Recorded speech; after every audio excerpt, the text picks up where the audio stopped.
gang, what's cracking? Make some noise. Welcome, one and all. It is I, Akira the Dawn. It is you, the righteous wave-riding individual that you are. And here we are, gathered across space, across time, for part 2 of the power of your subconscious mind. A lo-fi live score, adding another one to the lo-fi library. We already read part 1. It was great. We already read part 3, and that was great. Now we're doing part 2, which is chapter 6 through to 10. 6 through to 10. These are going to be good chapters. You're going to learn a great deal. We're going to have a lovely time. We're going to discover practical techniques in mental healings. The tendency of the subconscious mind is a life word.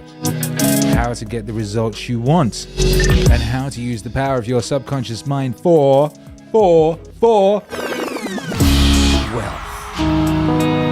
So I do think this will be a powerful and useful broadcast. So I do think it's incumbent on you to beat the like within an inch of his life. Pick up a big stick and attack that like with all you have. Brothers and sisters, all you have, and I know you have a lot. I know you have plenty. Because you are an abundant being of limitless potential. And you're here, are you not? And it's very lovely to see you. What's going on? How you all doing? Full Killer, what's cracking? Sagittarius, what's up? Shaky, what's up? Jordan, what's up? James, what's up? Man like Jason in the house. Thank you for your patience while we began the broadcast. Traxer had conveniently forgotten, had removed the markers I had put in the audio file previously. So I had to do some last minute, ooh yikes, at what exact point are these chapters, but we know that now, we have that now. Thanks to the magic of Jason Eva and other calculation tools.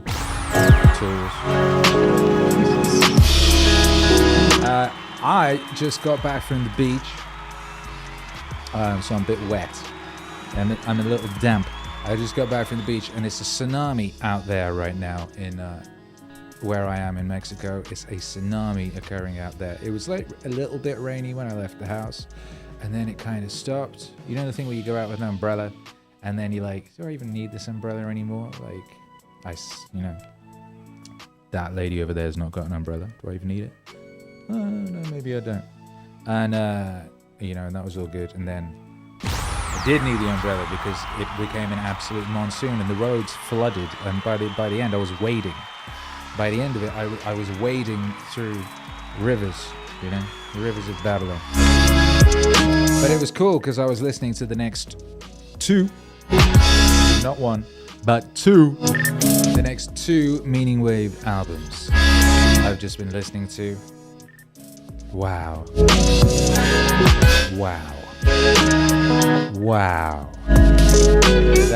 That's what I can say. I can say wow.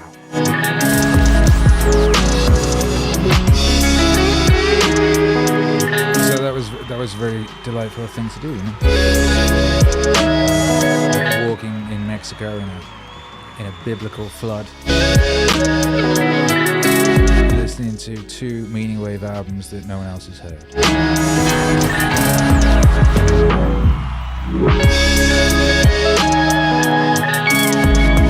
I'm very excited for you to hear them. And you will hear them here first, by Jove.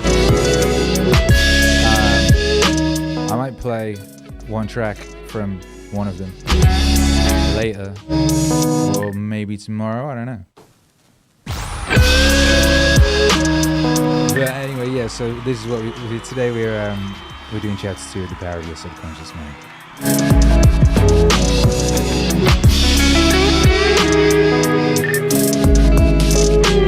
that's gonna be dope and deep.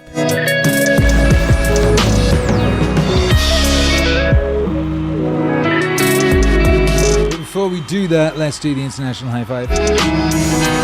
Let me know where you are and your feelings about the forthcoming MEANINGWAVE releases in one word. A shoe. There on the screen. Oh. Better not do that.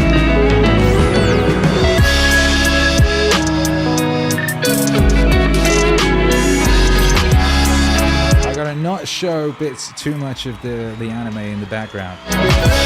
On the last stream, it got worldwide block. I showed a bit of an anime for like 3 seconds. So we had to cut that bit out. So for an uninterrupted experience of the last subconscious power of your subconscious mind stream, you need to take to Patreon or the channel members section for the download of it, which really is quite the bloody thing, you know? Really is quite the bloody thing. Anyway, we'll have none of those problems today. I'll go 1 second, boom, out, like that. That's it. You get a second. Ain't that nice? What up, Zach Mills? James Lawson says goat. Mike Better says pum pum laser eye. Shaky says woo. Full Killer says wave emoji. Vincente Caparini says wow. And Full Killer is in Maryland and Nuke. Surgiturge in the shower Kindle. Alex McBride 4 yo. Exactly, I can cut. Oh, and shouts out to Riley Holmes who just joined the channel. Just before I went live, it would seem, according to my activity data. Yeah, Riley Holmes joined the channel at level 2. Level 2 is a powerful level. You don't just get the emojis, you don't just get access to the downloads of the mixes and the yeeted streams, you also get all the music. You get to download the albums as they come out and the singles as they come out and all that. And by Jove, there is a wealth of those things coming your way very soon. Amcast says, did you see my man Miley at Davos? Miley? No. Is that the guy who green screened himself in and lots of people posted it around the place thinking it was real or something? Or is that something else? I don't know. Shecky, California, excited AF. Wasn't my guy Afuera. It wasn't Afuera. Oh, Javier. Yeah, Afuera. Here's my thing, right? You know, I like entertaining people. I like 70s haircuts. I like people, you know, saying cool shit. But I think one should judge a person by their actions. So I'm paying attention to what people do these days a lot more than to what they say, entertaining as it may be. Because it's all a circus. And as I've said, as we know, you know, spectacles at the Colosseum grew only more ridiculous and elaborate. The closer the barbarians got to the gates, you know? But, I mean, you know, he did sack a lot of people, didn't he, Javier? So, you know, that's nice. It's always nice to sack people.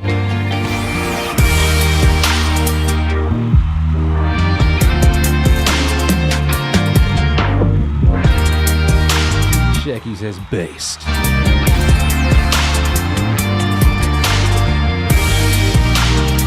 You know, I go by the wise words of Sean Paul. Or Shauna Paul, depending on who you're speaking. You know, Sean Paul said, I don't watch what them man say, I only watch what them man do. I gotta stick to my girl like glue. I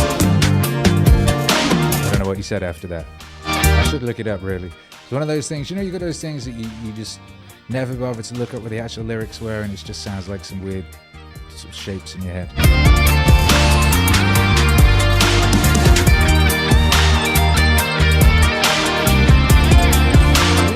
just, you gotta be, I don't want to be like a party pooper or nothing, but like, when someone comes along and they're saying everything you want them to say, you should be wary.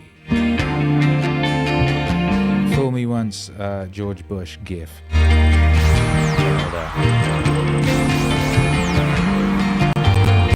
Always remember the basket case theory. Shouts out to Scott Adams. And shouts out to you. Aim for the screen. 3, 2, 1. Cinco alto. Hey, hey, hey, hey, hey, hey, hey.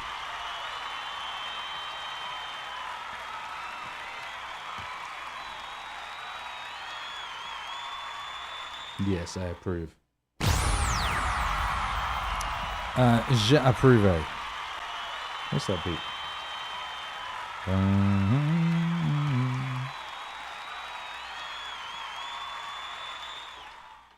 Interessante. That file doesn't work.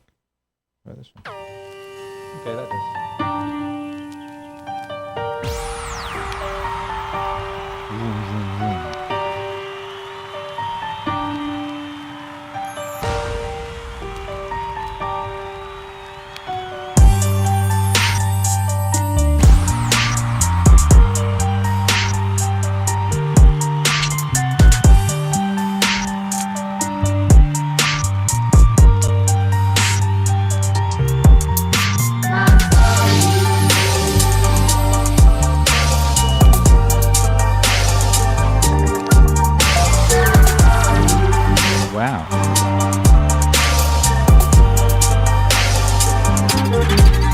Banger. Alright, we're about to go in. Let me just check everything works.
Alright, brothers and sisters, we going in. Power your subconscious mind. Part 2. Chapter 6. Practical Techniques in Mental Healings. An engineer has a technique and a process for building a bridge or an engine. Like the engineer, your mind also has a technique for governing, controlling, and directing your life. You must realize that methods and techniques are primary. In building the Golden Gate Bridge, the chief engineer understood mathematical principles, stresses and strains. Secondly, he had a picture of the ideal bridge across the bay. The third step was his application of tried and proven methods by which the principles were implemented until the bridge took form and we drive on it. There also are techniques and methods by which your prayers are answered. If your prayer is answered, there is a way in which it is answered, and this is a scientific way. Nothing happens by chance. This is a world of law and order. In this chapter, you will find practical techniques for the unfolding and nurture of your spiritual life. Your prayers must not remain up in the air like a balloon. They must go somewhere and accomplish something in your life. When we come to analyze prayer, we discover there are many different approaches and methods. We will not consider in this book the formal, ritual prayers used in religious services. These have an important place in group worship. We are immediately concerned with the methods of personal prayer as it is applied to your daily life and as it is used to help others. Prayer is the formulation of an idea concerning something we wish to accomplish. Prayer is the soul's sincere desire. Your desire is your prayer. It comes out of your deepest needs, and it reveals the things you want in life. Blessed are they that hunger and thirst after righteousness, for they shall be filled. That is really prayer, life's hunger and thirst for peace, harmony, health, joy, and all the other blessings of life. The passing over technique for impregnating the subconscious. This consists essentially in inducing the subconscious mind to take over your request as handed it by the conscious mind. This passing over is best accomplished in the reverie-like state. Know that in your deeper mind, it is infinite intelligence and infinite power. Just calmly think over what you want. See it coming into fuller fruition from this moment forward. Be like the little girl who had a very bad cough and a sore throat. She declared firmly and repeatedly, "It is passing away now. It is passing away now." It passed away in about an hour. Use this technique with complete simplicity and naivete. Your subconscious will accept your blueprint. If you were building a new home for yourself and family, you know that you would be intensely interested in regard to the blueprint for your home. You would see to it that the builders conform to the blueprint. You would watch the material and select only the best wood, steel, in fact, the best of everything. What about your mental home and your mental blueprint for happiness and abundance? All your experiences and everything that enters into your life depend upon the nature of the mental building blocks, which you use in the construction of your mental home.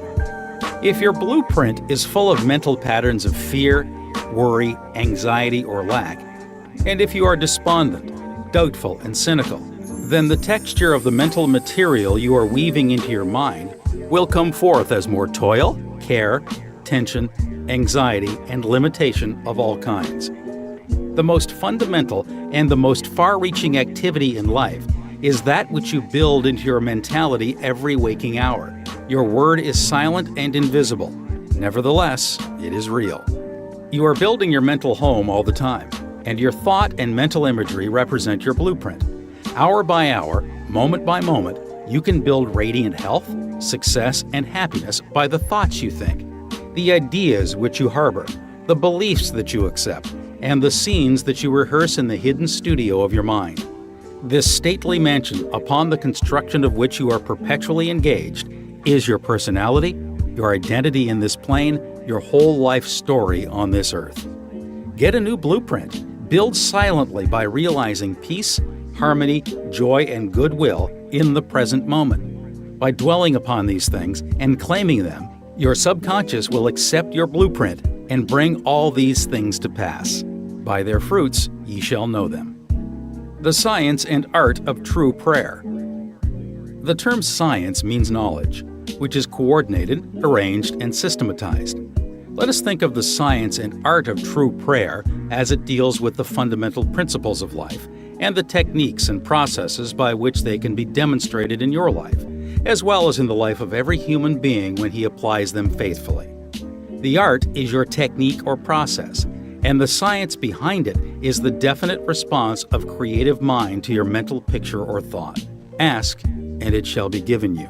Seek, and ye shall find. Knock, and it shall be opened unto you. Matthew chapter 7, verse 7. Here you are told you shall receive that for which you ask. It shall be opened to you when you knock, and you shall find that for which you are searching. This teaching implies the definiteness of mental and spiritual laws. There's always a direct response from the infinite intelligence of your subconscious mind to your conscious thinking. If you ask for bread, you will not receive a stone. You must ask believing if you are to receive. Your mind moves from the thought to the thing. Unless there is first an image in the mind, it cannot move, for there would be nothing for it to move toward.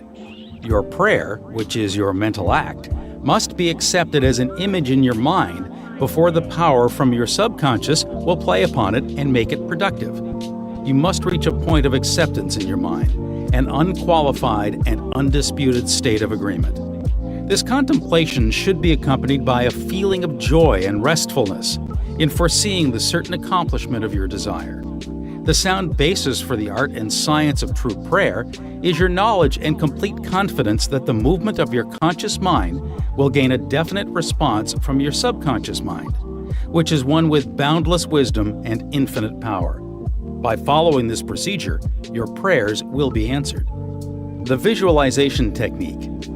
The easiest and most obvious way to formulate an idea is to visualize it, to see it in your mind's eye as vividly as if it were alive.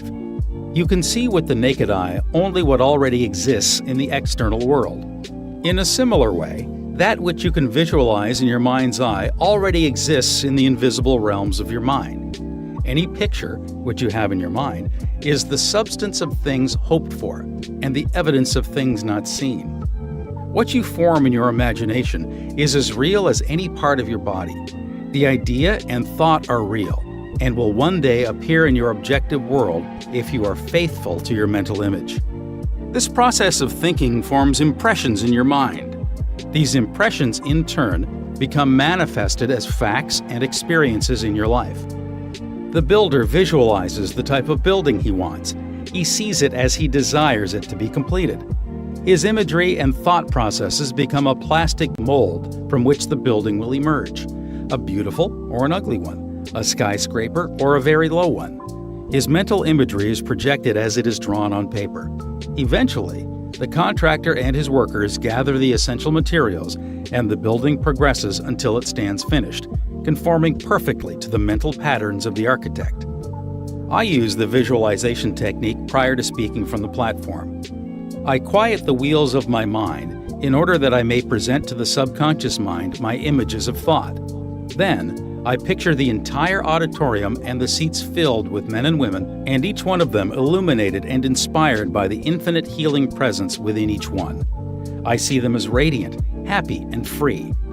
Having first built up the idea in my imagination, I quietly sustain it there as a mental picture while I imagine I hear men and women saying, "I am healed.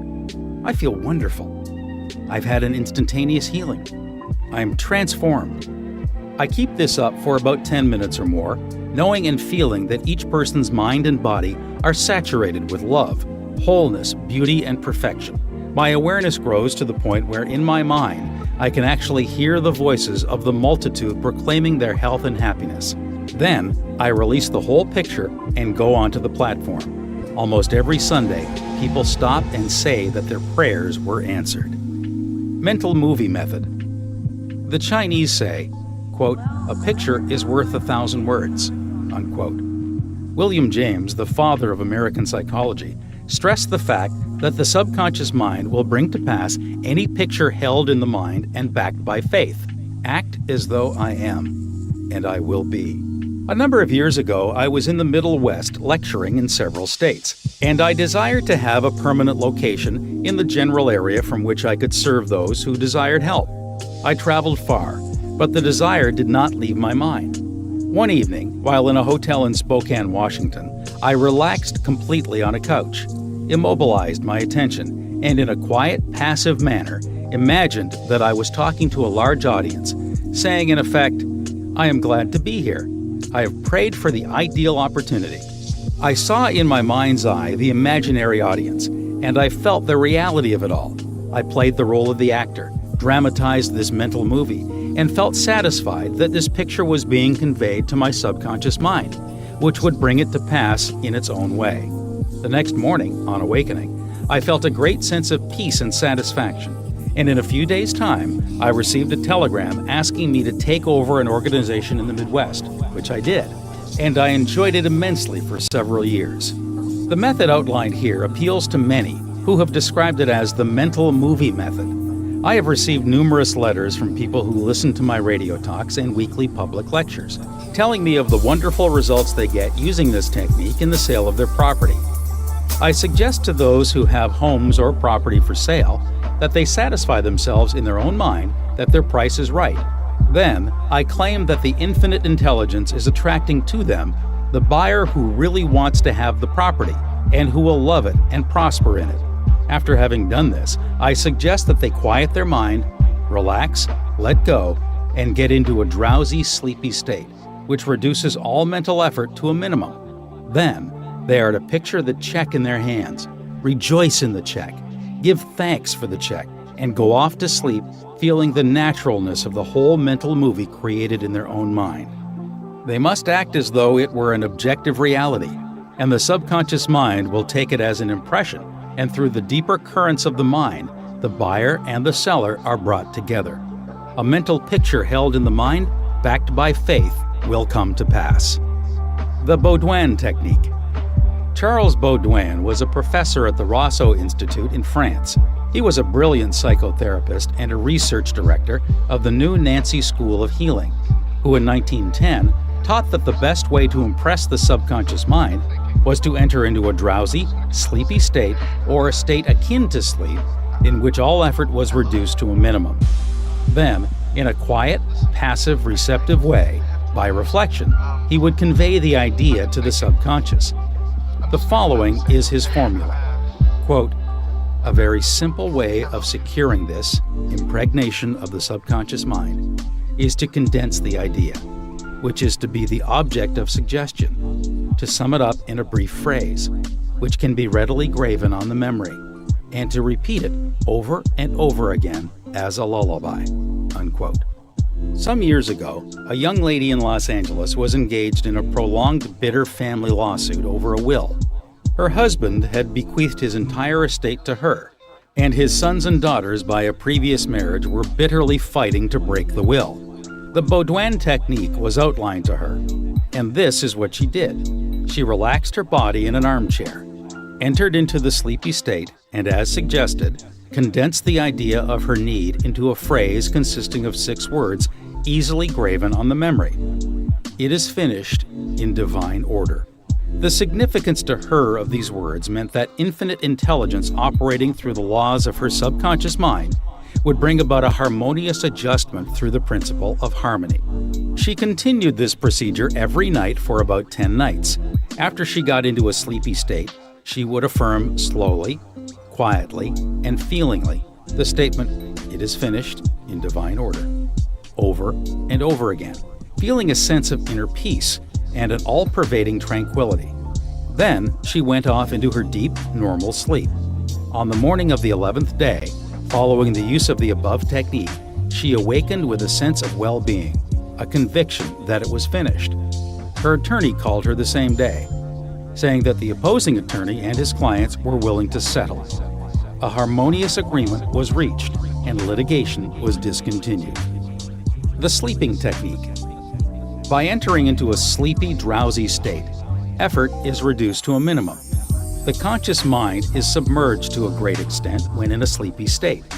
The reason for this is that the highest degree of outcropping of the subconscious occurs prior to sleep and just after we awaken.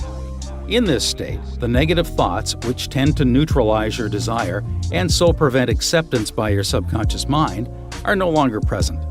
Suppose you want to get rid of a destructive habit. Assume a comfortable posture, relax your body, and be still. Get into a sleepy state, and in that sleepy state, say quietly, over and over again as a lullaby, "I am completely free from this habit. Harmony and peace of mind reign supreme." Repeat the above slowly, quietly, and lovingly for 5 or 10 minutes, night and morning. Each time you repeat the words, the emotional value becomes greater. When the urge comes to repeat the negative habit, repeat the above formula out loud by yourself. By this means, you induce the subconscious to accept the idea, and a healing follows. The thank you technique. In the Bible, Paul recommends that we make known our requests with praise and thanksgiving. Some extraordinary results follow this simple method of prayer. The thankful heart is always close to the creative forces of the universe, causing countless blessings to flow toward it by the law of reciprocal relationship, based on a cosmic law of action and reaction. For instance, a father promises his son a car for graduation. The boy has not yet received the car, but he is very thankful and happy, and is as joyous as though he had actually received the car. He knows his father will fulfill his promise, and he is full of gratitude and joy, even though he has not yet received the car, objectively speaking. He has, however, received it with joy and thankfulness in his mind. I shall illustrate how Mr. Broke applied this technique with excellent results. He said, "Bills are piling up. I'm out of work. I have 3 children and no money. What shall I do?" Regularly, every night and morning, for a period of about 3 weeks, he repeated the words, "Thank you, Father, for my wealth," in a relaxed, peaceful manner until the feeling or mood of thankfulness dominated his mind. He imagined he was addressing the infinite power and intelligence within him, knowing, of course, that he could not see the creative intelligence or infinite mind. He was seeing with the inner eye of spiritual perception, realizing that his thought image of wealth was the first cause. Relative to the money, position, and food he needed, his thought feeling was the substance of wealth untrammeled by antecedent conditions of any kind. By repeating, "Thank you, Father," over and over again, his mind and heart were lifted up to the point of acceptance, and when fear, thoughts of lack, poverty, and distress came into his mind, he would say, "Thank you, Father," as often as necessary. He knew that as he kept up the thankful attitude, he would recondition his mind to the idea of wealth, which is what happened. The sequel to his prayer is very interesting. After praying in the above-mentioned manner, he met a former employer of his on the street whom he had not seen for 20 years. The man offered him a very lucrative position and advanced him $500 on a temporary loan. Today, Mr. Broke is vice president of the company for which he works. His recent remark to me was, "I shall never forget the wonders of Thank You, Father. It has worked wonders for me." The affirmative method. The effectiveness of an affirmation is determined largely by your understanding of the truth and the meaning back of the words, "In praying, use not vain repetition." Therefore, the power of your affirmation lies in the intelligent application of definite and specific positives. For example, a boy adds 3 and 3 and puts down 7 on the blackboard. The teacher affirms with mathematical certainty that 3 and 3 are 6. Therefore, the boy changes his figures accordingly. The teacher's statement did not make 3 and 3 equal 6 because the latter was already a mathematical truth. The mathematical truth caused the boy to rearrange the figures on the blackboard. It is abnormal to be sick. It is normal to be healthy. Health is the truth of your being. When you affirm health, harmony, and peace for yourself or another, and when you realize these are universal principles of your own being, you will rearrange the negative patterns of your subconscious mind based on your faith and understanding of that which you affirm.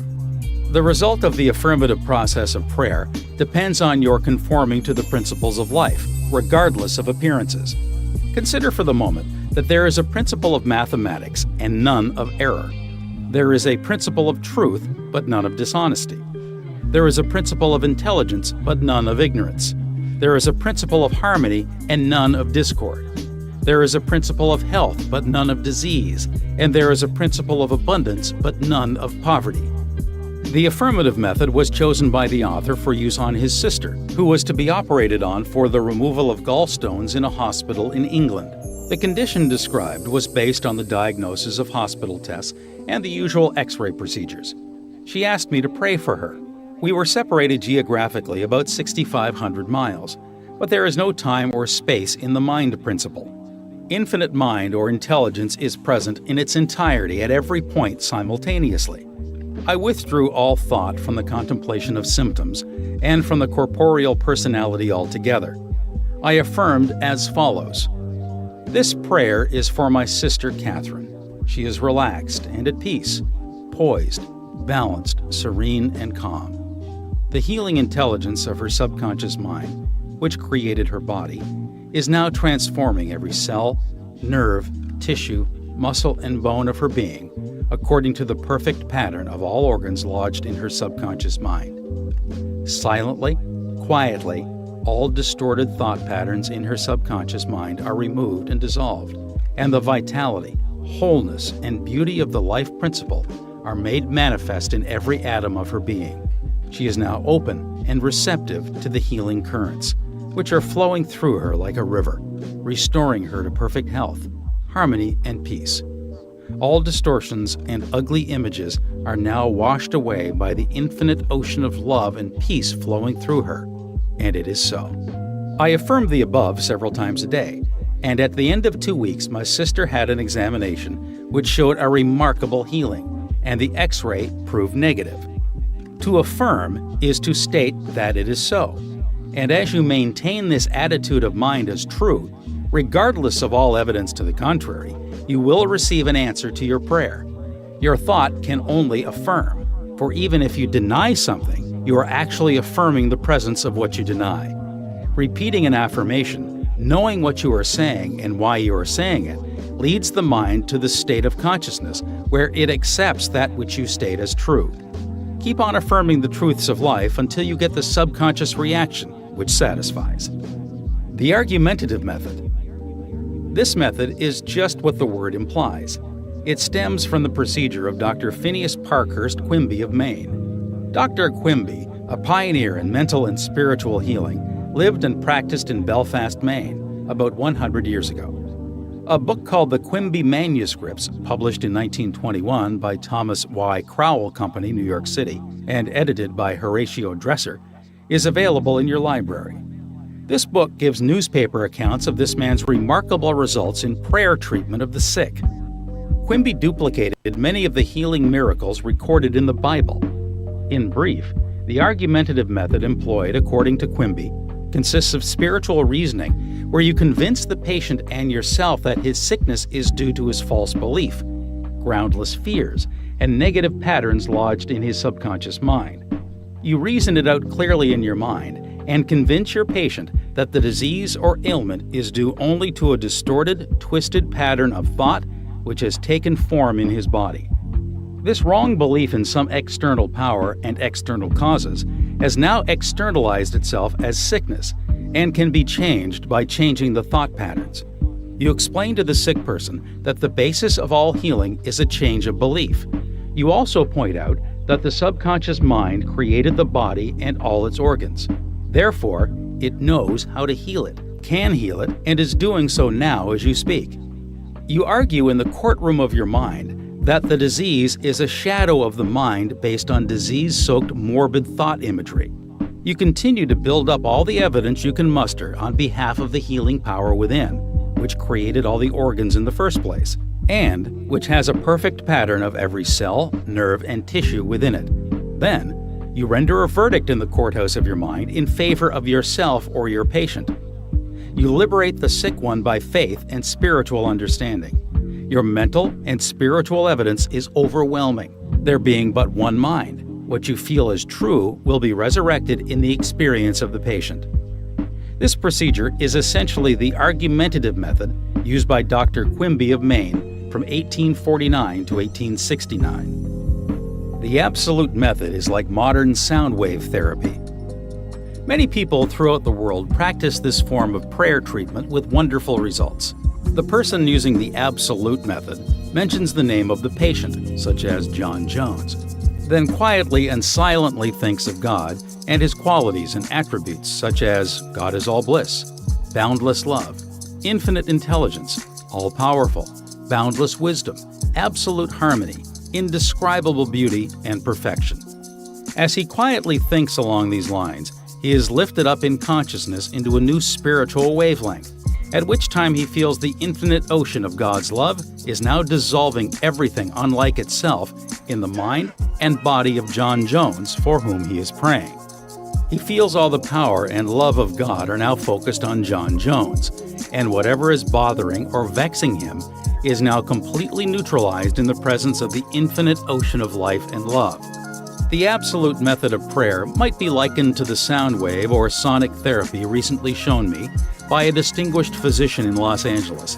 He has an ultrasound wave machine, which oscillates at a tremendous speed and sends sound waves to an area of the body to which it is directed. These sound waves can be controlled, and he told me of achieving remarkable results in dissolving arthritic calcareous deposits, as well as the healing and removal of other disturbing conditions. To the degree that we rise in consciousness by contemplating qualities and attributes of God, do we generate spiritual electronic waves of harmony, health, and peace. Many remarkable healings follow this technique of prayer. A cripple walks. Dr. Phineas Parkhurst Quimby, of whom we spoke previously in this chapter, used the absolute method in the latter years of his healing career. He was really the father of psychosomatic medicine and the first psychoanalyst.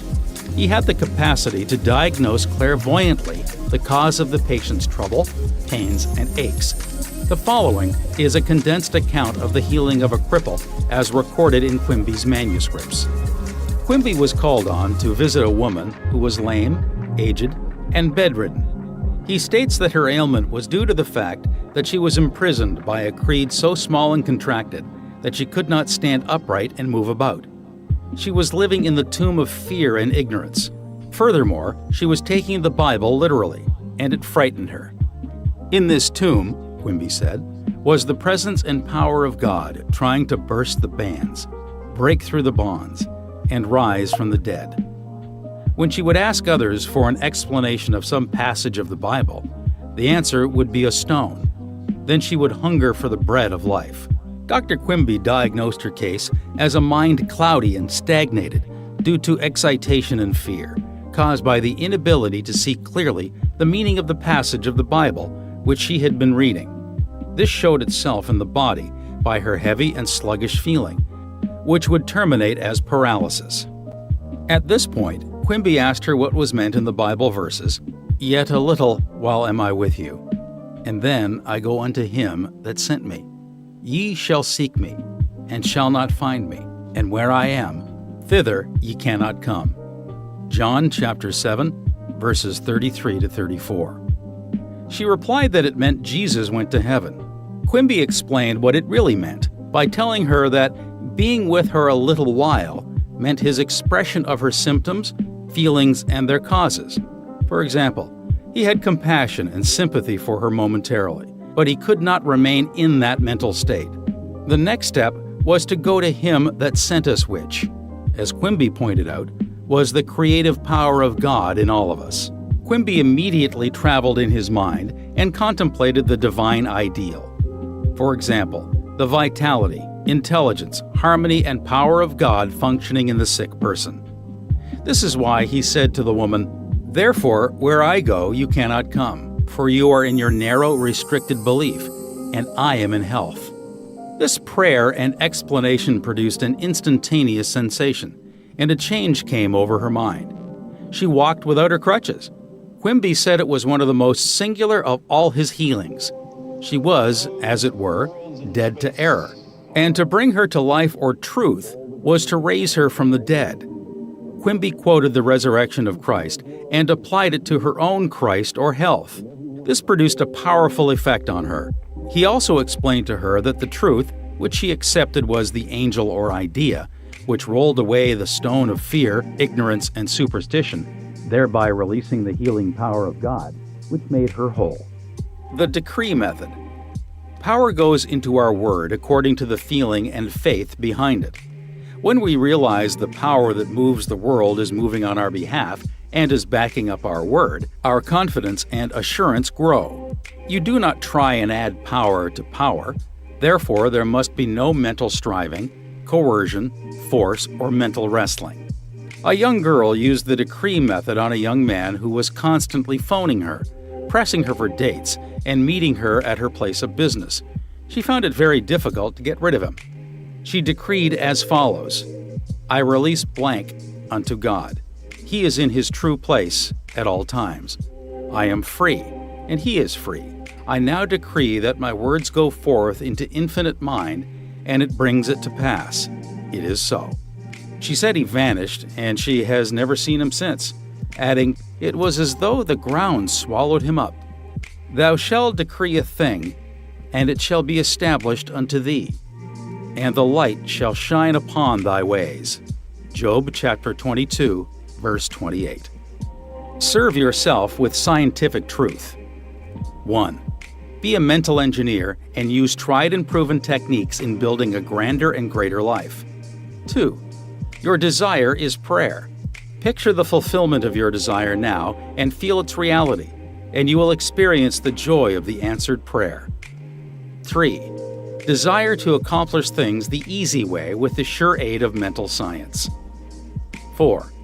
You can build radiant health, success, and happiness by the thoughts you think in the hidden studio of your mind. 5.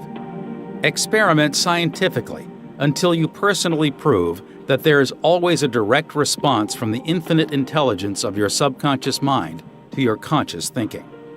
6. Feel the joy and restfulness in foreseeing the certain accomplishment of your desire. Any mental picture which you have in your mind is the substance of things hoped for and the evidence of things not seen. 7. A mental picture is worth 1,000 words. Your subconscious will bring to pass any picture held in the mind backed by faith. 8. Avoid all effort or mental coercion in prayer. Get into a sleepy, drowsy state and lull yourself to sleep, feeling and knowing that your prayer is answered. 9. Remember that the thankful heart is always close to the riches of the universe. 10. To affirm is to state that it is so, and as you maintain this attitude of mind as true, regardless of all evidence to the contrary, you will receive an answer to your prayer. 11. Generate electronic waves of harmony, health, and peace by thinking of the love and the glory of God. 12. What you decree and feel as true will come to pass. Decree harmony, health, peace, and abundance. Chapter 7. The tendency of the subconscious is lifeward. Over 90% of your mental life is subconscious, so men and women who fail to make use of this marvelous power live within very narrow limits. Your subconscious processes are always lifeward and constructive. Your subconscious is the builder of your body and maintains all its vital functions. It is on the job 24 hours a day and never sleeps. It is always trying to help and preserve you from harm. Your subconscious mind is in touch with infinite life and boundless wisdom, and its impulses and ideas are always lifeward. The great aspirations, inspirations, and visions for a grander and nobler life spring from the subconscious. Your profoundest convictions are those you cannot argue about rationally because they do not come from your conscious mind. They come from your subconscious mind. Your subconscious speaks to you in intuitions, impulses, hunches, intimations, urges, and ideas, and it is always telling you to rise, transcend, grow, advance, adventure, and move forward to greater heights. The urge to love, to save the lives of others, comes from the depths of your subconscious. For example, during the Great San Francisco earthquake and fire of April 18, 1906, invalids and cripples who had been confined to bed for long periods of time rose up and performed some of the most amazing feats of bravery and endurance. The intense desire welled up within them to save others at all costs, and their subconscious responded accordingly. Great artists, musicians, poets, speakers, and writers tune in with their subconscious powers and become animated and inspired. For example, Robert Louis Stevenson, before he went to sleep, used to charge his subconscious with the task of evolving stories for him while he slept. He was accustomed to ask his subconscious to give him a good, marketable thriller when his bank account was low. Stevenson said the intelligence of his deeper mind gave him the story piece by piece, like a cereal. This shows how your subconscious will speak lofty and wise sayings through you, which your conscious mind knows nothing about. Mark Twain confided to the world on many occasions that he never worked in his life. All his humor and all his great writings were due to the fact that he tapped the inexhaustible reservoir of his subconscious mind.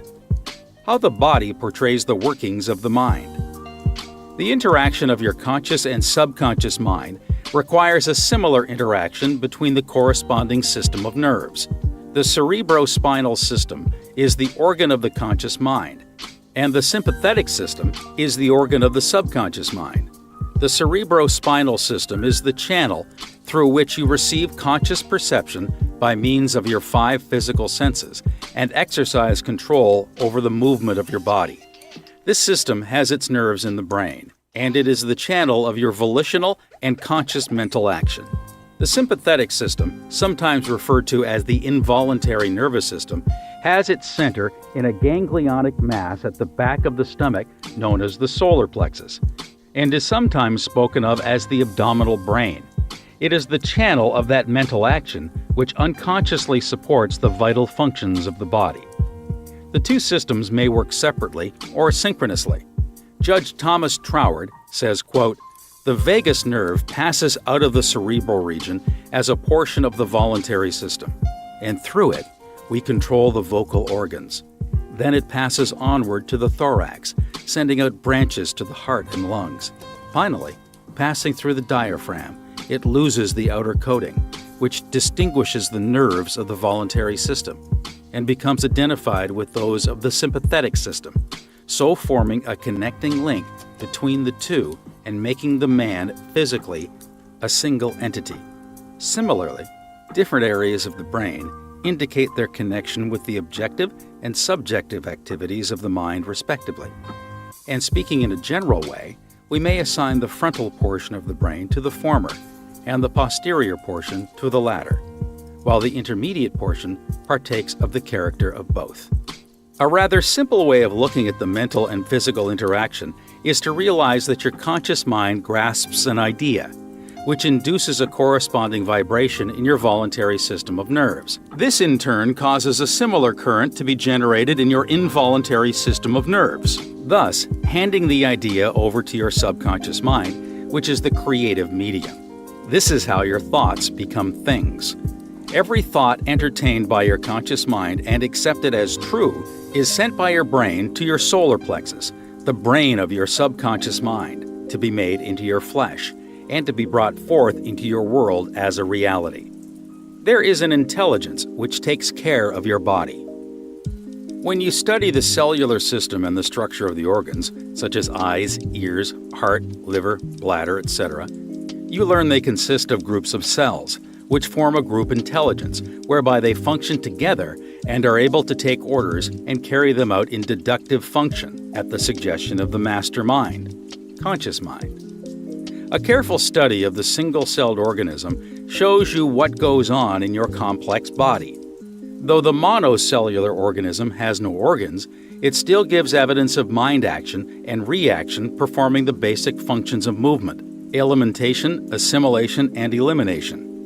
Many say there is an intelligence which will take care of your body if you let it alone. That is true, but the difficulty is that the conscious mind always interferes with its 5 sense evidence based on outer appearances, leading to the sway of false beliefs, fears, and mere opinion.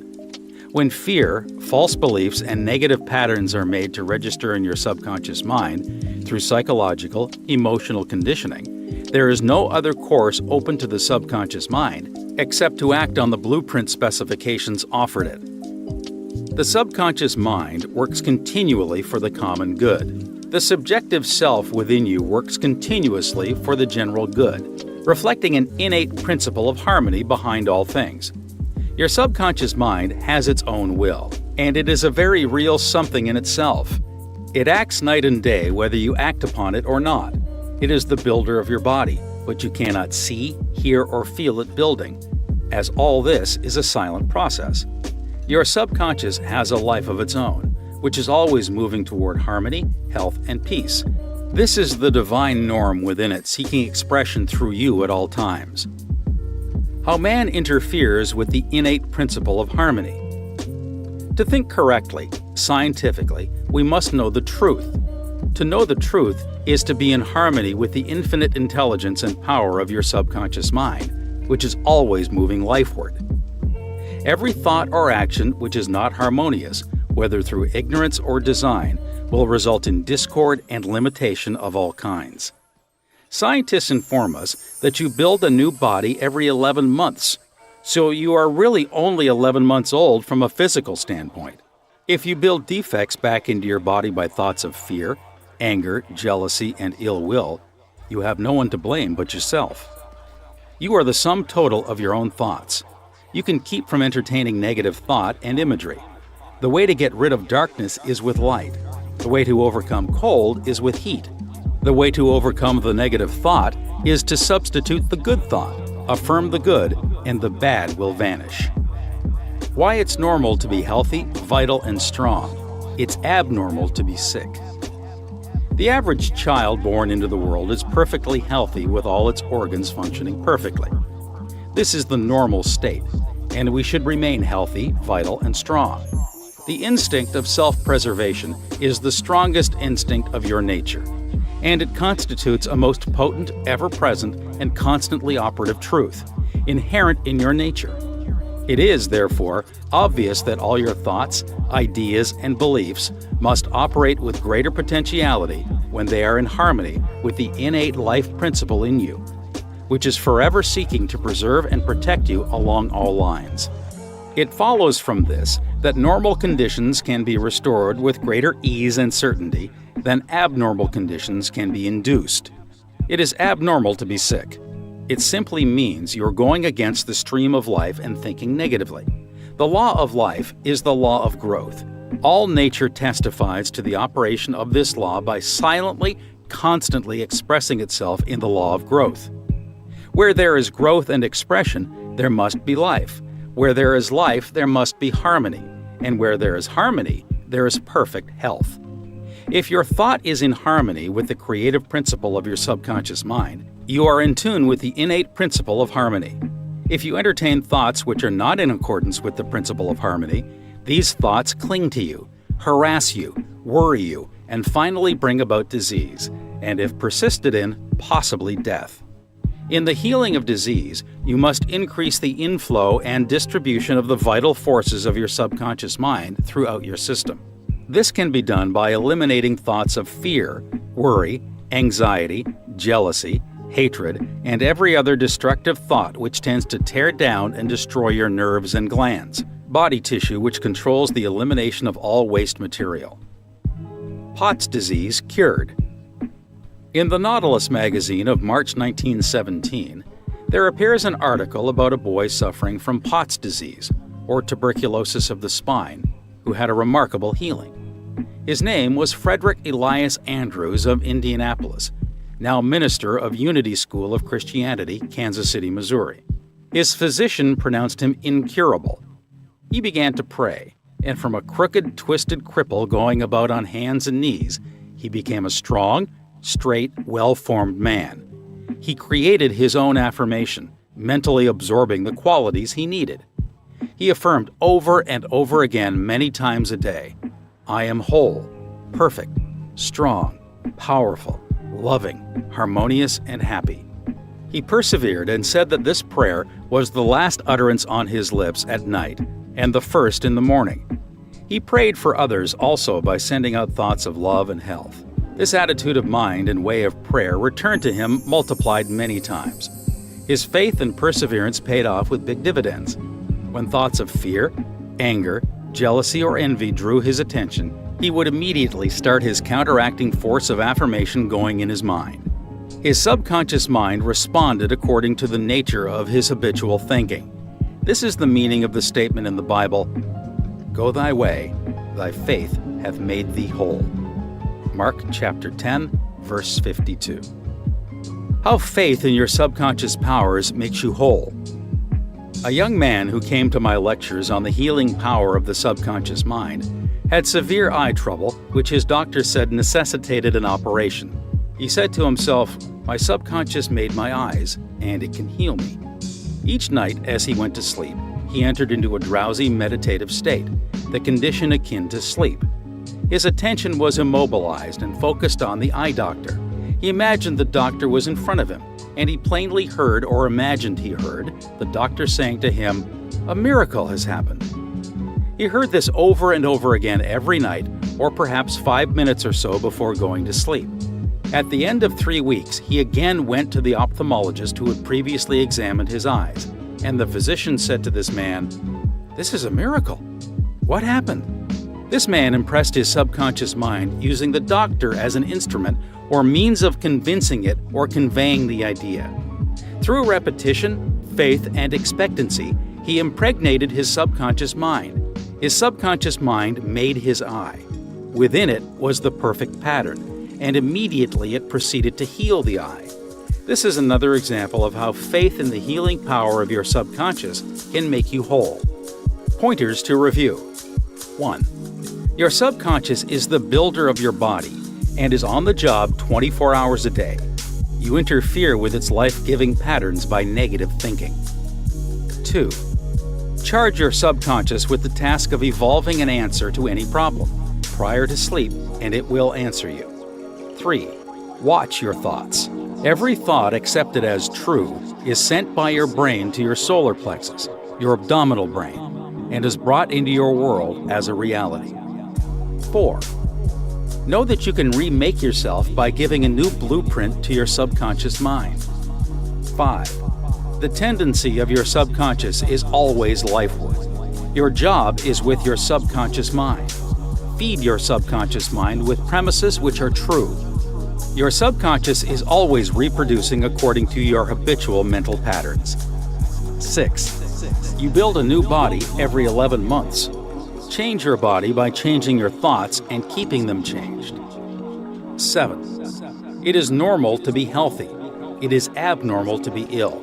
There is within the innate principle of harmony. 8.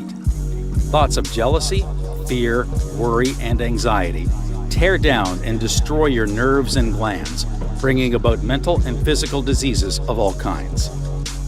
9.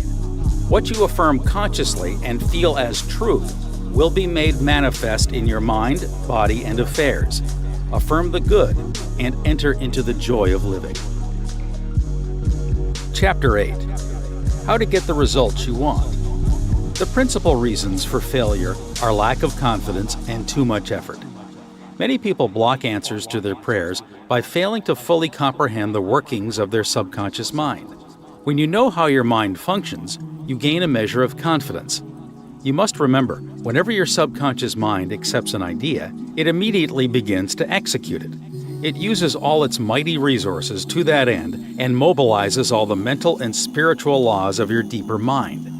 This law is true for good or bad ideas. Consequently, if you use it negatively, it brings trouble, failure, and confusion. When you use it constructively, it brings guidance, freedom, and peace of mind. The right answer is inevitable when your thoughts are positive, constructive, and loving. From this, it is perfectly obvious that the only thing you have to do in order to overcome failure is to get your subconscious to accept your idea or request by feeling its reality now, and the law of your mind will do the rest. Turn over your request with faith and confidence, and your subconscious will take over and answer for you. You will always fail to get results by trying to use mental coercion. Your subconscious mind does not respond to coercion. It responds to your faith or conscious mind acceptance. Your failure to get results may also arise from such statements as, "Things are getting worse. I will never get an answer. I see no way out. It is hopeless. I don't know what to do. I'm all mixed up." When you use such statements, you get no response or cooperation from your subconscious mind. Like a soldier marking time, you neither go forward nor backward. In other words, you don't get anywhere.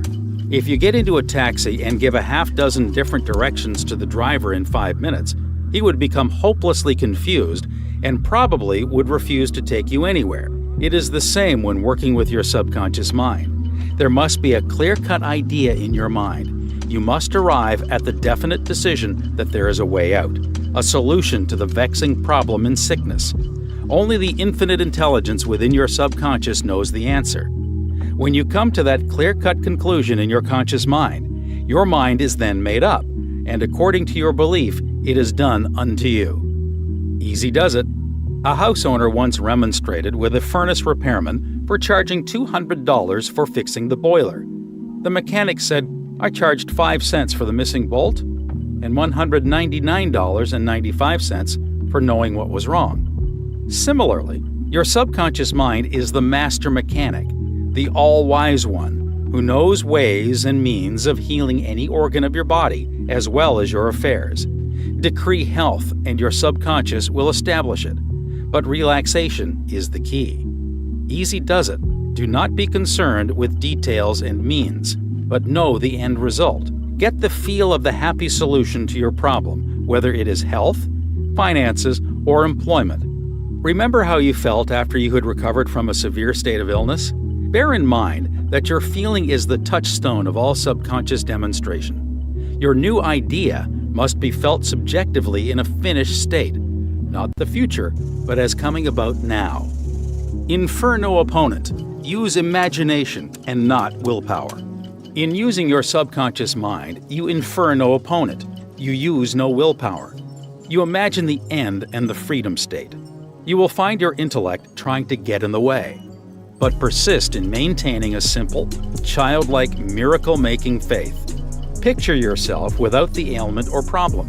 Imagine the emotional accompaniment of the freedom state you crave.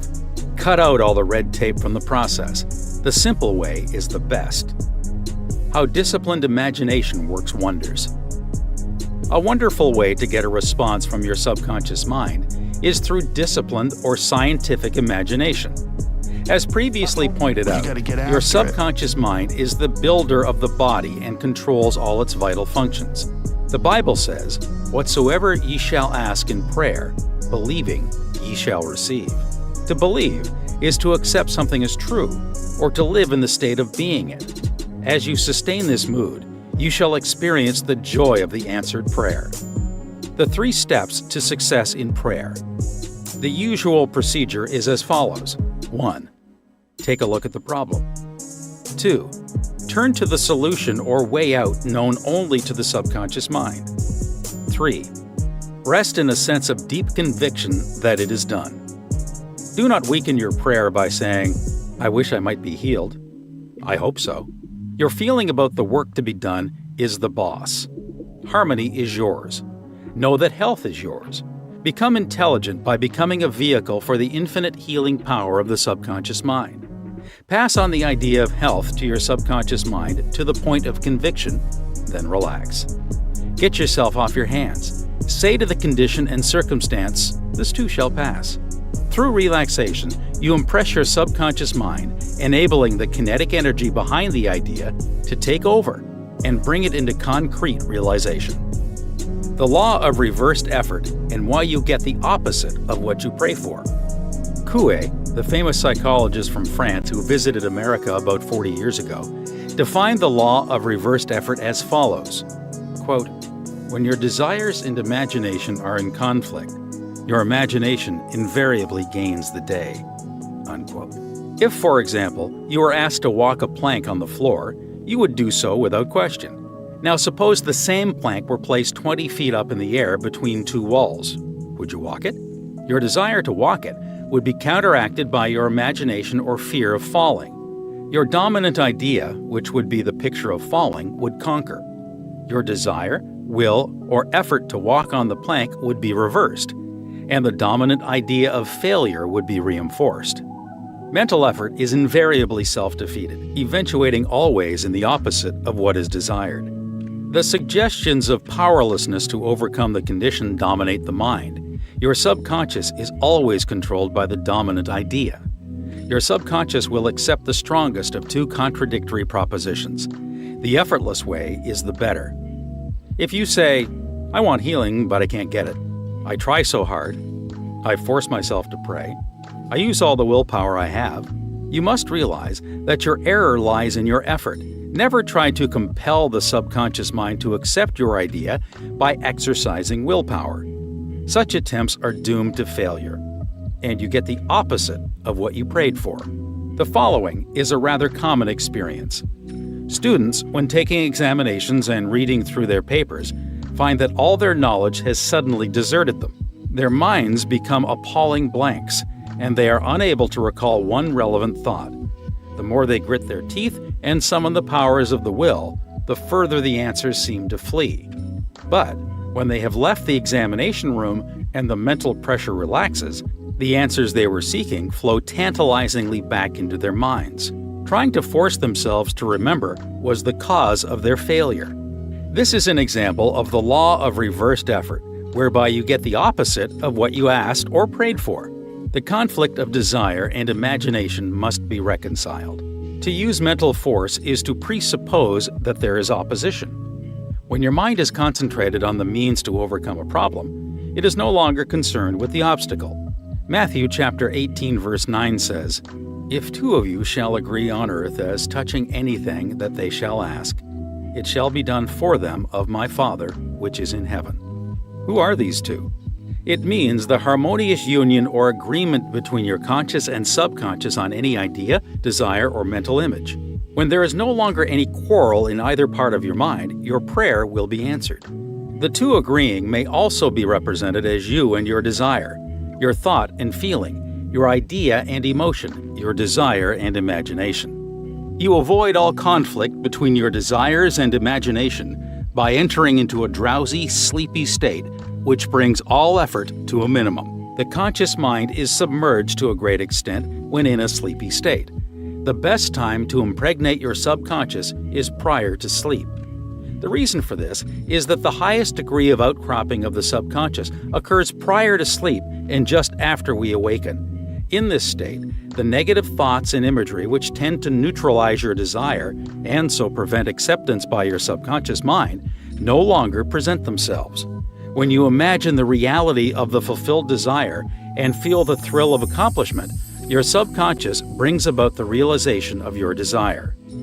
A great many people solve all their dilemmas and problems by the play of their controlled, directed, and disciplined imagination, knowing that whatever they imagine and feel as true will and must come to pass. The following will clearly illustrate how a young girl overcame the conflict between her desire and her imagination.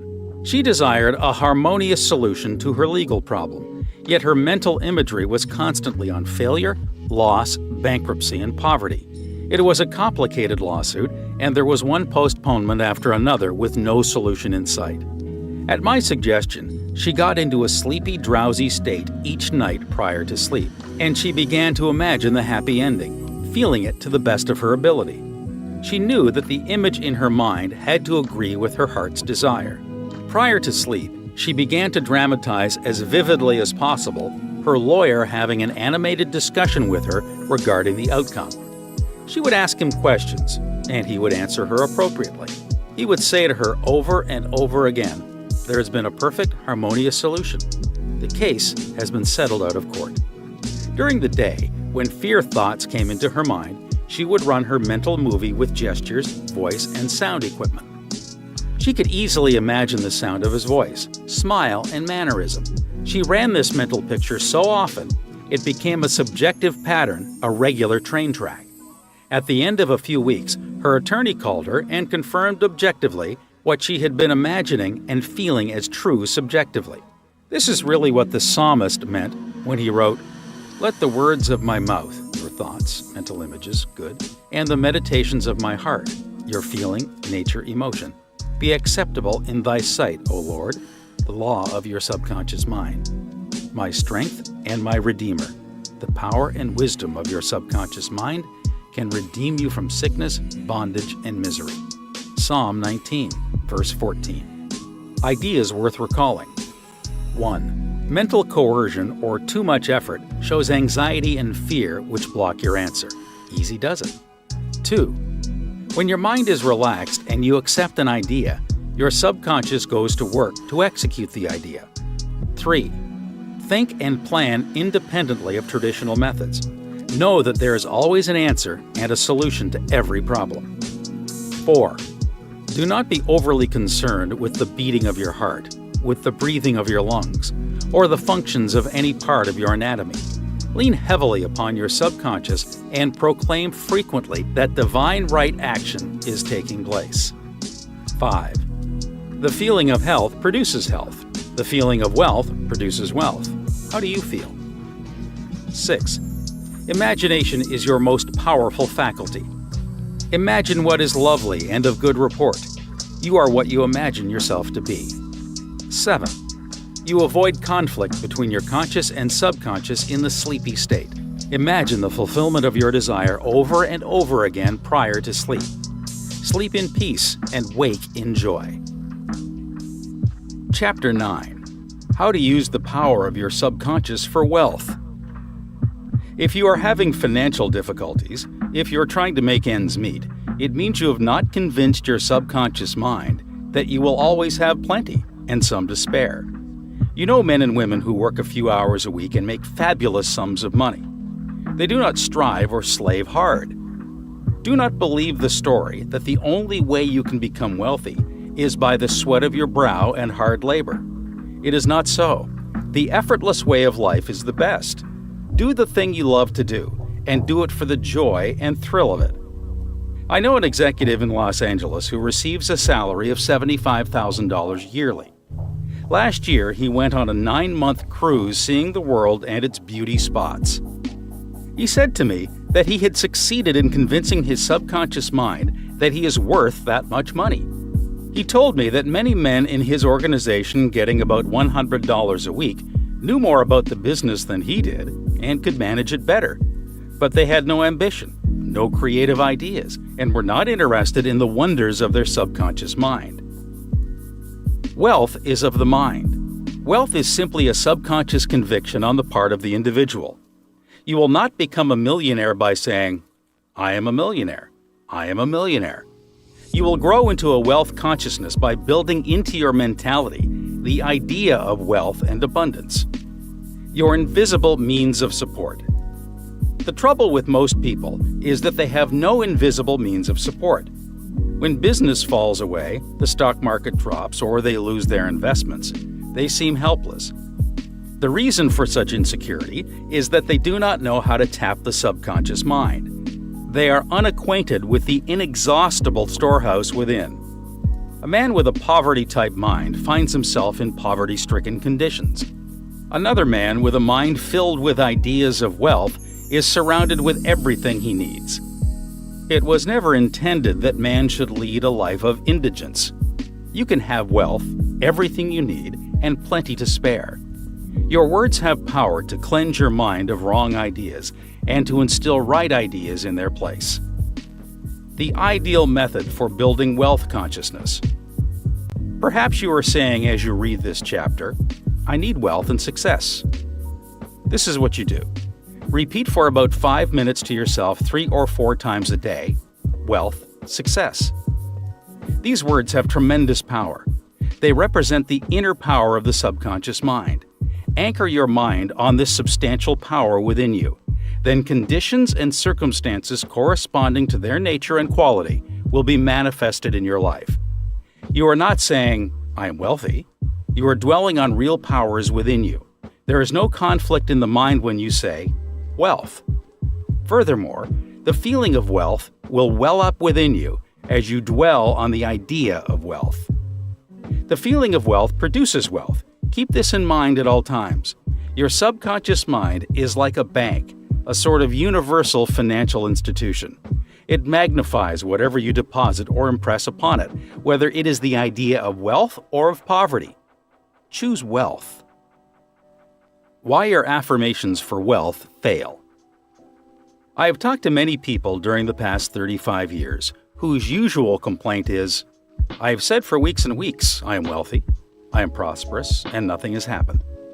I discovered that when they said, "I am prosperous, I am wealthy," they felt within that they were lying to themselves. One man told me, "I have affirmed that I am prosperous until I'm tired. Things are now worse. I knew when I made the statement that it was obviously not true." His statements were rejected by the conscious mind, and the very opposite of what he outwardly affirmed and claimed was made manifest. Your affirmation succeeds best when it is specific and when it does not produce a mental conflict or argument. Hence, the statements made by this man made matters worse because they suggested his lack. Your subconscious accepts what you really feel to be true, not just idle words or statements. The dominant idea or belief is always accepted by the subconscious mind. How to avoid mental conflict. The following is the ideal way to overcome this conflict for those who have this difficulty. Make this practical statement frequently, particularly prior to sleep. By day and by night, I am being prospered in all of my interests. This affirmation will not arouse any argument because it does not contradict your subconscious mind's impression of financial lack. I suggested to one businessman whose sales and finances were very low, and who was greatly worried, that he sit down in his office, become quiet, and repeat this statement over and over again. My sales are improving every day. This statement engaged the cooperation of the conscious and subconscious mind. Results followed. Don't sign blank checks. You sign blank checks when you make such statements as, "There's not enough to go around," "There is a shortage," "I will lose the house because of the mortgage," etc. If you are full of fear about the future, you are also writing a blank check and attracting negative conditions to you. Your subconscious mind takes your fear and negative statement as your request and proceeds in its own way to bring obstacles, delays, lack, and limitation into your life. Your subconscious gives you compound interest. To him that hath the feeling of wealth, more wealth shall be added. To him that hath the feeling of lack, more lack shall be added. Your subconscious multiplies and magnifies whatever you deposit in it. Every morning as you awaken, deposit thoughts of prosperity, success, wealth, and peace. Dwell upon these concepts. Busy your mind with them as often as possible. These constructive thoughts will find their way as deposits in your subconscious mind and bring forth abundance and prosperity. Why nothing happened? I can hear you saying, "Oh, I did that and nothing happened." You did not get results because you indulged in fear thoughts, perhaps 10 minutes later, and neutralized the good you had affirmed. When you place a seed in the ground, you do not dig it up. You let it take root and grow. Suppose, for example, you say, "I shall not be able to make that payment." Before you get further than "I shall," stop the sentence and dwell on a constructive statement such as, "By day and by night, I am prospered in all my ways." True source of wealth. Your subconscious mind is never short of ideas. There are within it an infinite number of ideas ready to flow into your conscious mind and appear as cash in your pocketbook in countless ways. This process will continue to go on in your mind regardless of whether the stock market goes up or down, or whether the pound sterling or dollar drops in value. Your wealth is never truly dependent on bonds, stocks, or money in the bank. These are really only symbols, necessary and useful, of course, but only symbols. The point I wish to emphasize is that if you convince your subconscious mind that wealth is yours and that it is always circulating in your life, you will always and inevitably have it, regardless of the form it takes. Trying to make ends meet and the real cause. There are people who claim that they are always trying to make ends meet. They seem to have a great struggle to meet their obligations. Have you listened to their conversation? In many instances, their conversation runs along this vein. They are constantly condemning those who have succeeded in life and who have raised their heads above the crowd. Perhaps they are saying, "Oh, that fellow has a racket. He is ruthless. He's a crook. This is why they lack." They are condemning the thing that they desire and want. The reason they speak critically of their more prosperous associates is because they are envious and covetous of the other's prosperity. The quickest way to cause wealth to take wings and fly away is to criticize and condemn others who have more wealth than you. A common stumbling block to wealth. There is one emotion which is the cause of the lack of wealth in the lives of many. Most people learn this the hard way. It is envy. For example, if you see a competitor depositing large sums of money in the bank and you have only a meager amount of deposit, does it make you envious? The way to overcome this emotion is to say to yourself, "Isn't it wonderful? I rejoice in that man's prosperity. I wish for him greater and greater wealth." To entertain envious thoughts is devastating because it places you in a very negative position. Therefore, wealth flows from you instead of to you. If you are ever annoyed or irritated by the prosperity or great wealth of another, claim immediately that you truly wish for him greater wealth in every possible way. This will neutralize the negative thoughts in your mind and cause an ever greater measure of wealth to flow to you by the law of your own subconscious mind. Rubbing out a great mental block to wealth. If you're worried and critical about someone who you claim is making money dishonestly, cease worrying about him. You know such a person is using the law of mind negatively. The law of mind takes care of him. Be careful not to criticize him for the reasons previously indicated. Remember, the block or obstacle to wealth is in your own mind. You can now destroy that mental block. This you may do by getting on mental good terms with everyone. Sleep and grow rich. As you go to sleep at night, practice the following technique. Repeat the word wealth, quietly, easily, and feelingly. Do this over and over again, just like a lullaby. Lull yourself to sleep with the one word, wealth. You should be amazed at the result. Wealth should flow to you in avalanches of abundance. This is another example of the magic power of your subconscious mind. Serve yourself with the powers of your mind.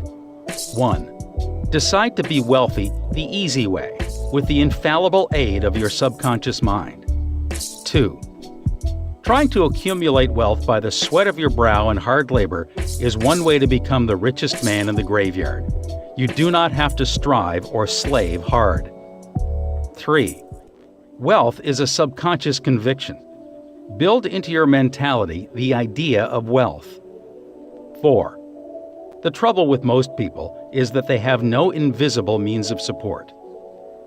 5. Repeat the word wealth to yourself slowly and quietly for about 5 minutes prior to sleep, and your subconscious will bring wealth to pass in your experience. 6. The feeling of wealth produces wealth. Keep this in mind at all times. 7. Your conscious and subconscious minds must agree. Your subconscious accepts what you really feel to be true. The dominant idea is always accepted by your subconscious mind. The dominant idea should be wealth, not poverty. 8. You can overcome any mental conflict regarding wealth by affirming frequently, by day and by night, I am being prospered in all of my interests. 9. Increase your sales by repeating this statement over and over again. My sales are improving every day. I am advancing, progressing, and getting wealthier every day. 10. Stop writing blank checks such as, there's not enough to go around, or there is a shortage, etc. Such statements magnify and multiply your loss. 11. Deposit thoughts of prosperity, wealth, and success in your subconscious mind, and the latter will give you compound interest. 12. What you consciously affirm, you must not mentally deny a few moments later. This will neutralize the good you have affirmed. 13.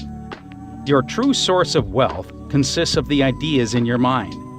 You can have an idea worth millions of dollars. Your subconscious will give you the idea you seek. 14. Envy and jealousy are stumbling blocks to the flow of wealth. Rejoice in the prosperity of others. 15. The block to wealth is in your own mind. Destroy that block now by getting on good mental terms with everyone. Chapter 10. Your right to be rich. It is your right to be rich.